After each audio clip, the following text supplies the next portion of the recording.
Hi, ಇವತ್ತು ನಂದು night skin care routine ಮಾಡ್ತಾಯಿದ್ದೀನಿ. ಫಸ್ಟು ಫೇಸ್ ವಾಶ್ ಮಾಡ್ಕೊಳ್ತೀನಿ. ಇದು ಡರ್ಮಟಾಲಜಿಸ್ಟ್ ರಿಕಮೆಂಡೆಡ್. ದ ಕ್ಯೂಟಿಸಲ್ಲಿ ತೋರಿಸ್ಕೊಂಡಿದ್ದೆ ನನಗೆ ಭಾಳ ಪಿಗ್ಮೆಂಟೇಷನ್ ಆಗ್ಲತ್ತದ ಅಂತ. ಸೊ ಅವ್ರು ಕೊಟ್ಟಿರೋದು ಅಕ್ವಾಟಿಲ್ ಅಂತ ಇರುತ್ತೆ ಹೆಸರು.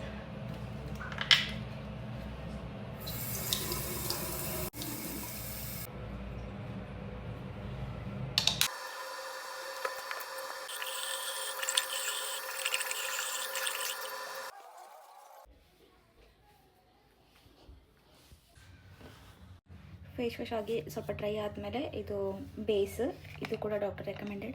ನಾನು ಇವಾಗ ಎಷ್ಟು ಪ್ರಾಡಕ್ಟ್ ಯೂಸ್ ಮಾಡ್ತೀನಿ ಎಲ್ಲ ಡಾಕ್ಟರ್ ರೆಕಮೆಂಡೆಡ್.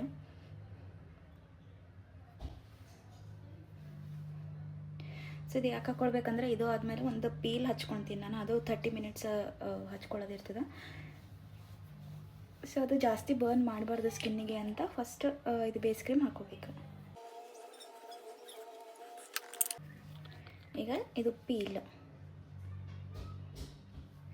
ಇದು ಪೀಲ್ ಯಾಕಂದರೆ ಮುಖದ ಮೇಲೆ ಇರೋದೆಲ್ಲ ಡಾರ್ಕ್ ಸ್ಪಾಟ್ಸ್ ತೆಗ್ದುಬಿಡ್ತದೆ. ಆ್ಯಂಡ್ ಎಲ್ಲೆಲ್ಲಿ ಜಾಸ್ತಿ ಪಿಗ್ಮೆಂಟೇಷನ್ ಆಗಿದೆ ಲೈಕ್ ಅರೌಂಡ್ ದ ಮೌತ್ ಅದೆಲ್ಲ ಹೋಗ್ತದೆ ಅಂತ ಡಾಕ್ಟರ್ ಹೇಳ್ಯಾರ.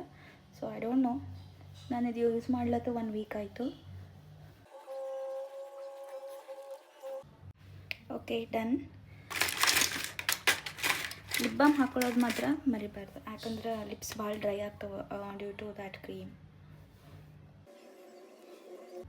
ಇದು ಲಿಪ್ ಬಾಮ್ ಡಿಕನ್ಸ್ಟ್ರಕ್ಟ್ ಅವ್ರದ್ದು. ಯೂಸ್ ಮಾಡ್ಲತ್ತು ಮೋರ್ ದೆನ್ 3-4 ಮಂತ್ಸ್ ಆಯಿತು. ಜಸ್ಟ್ ನೋಡಮ್ ಟ್ರೈ ಮಾಡಮ್ ಅಂತ ಯೂಸ್ ಮಾಡ್ಲತ್ತೀನಿ ಇದು, ಬಟ್ ನಾಟ್ ಎಕ್ಸ್ಪೆಕ್ಟೆಡ್.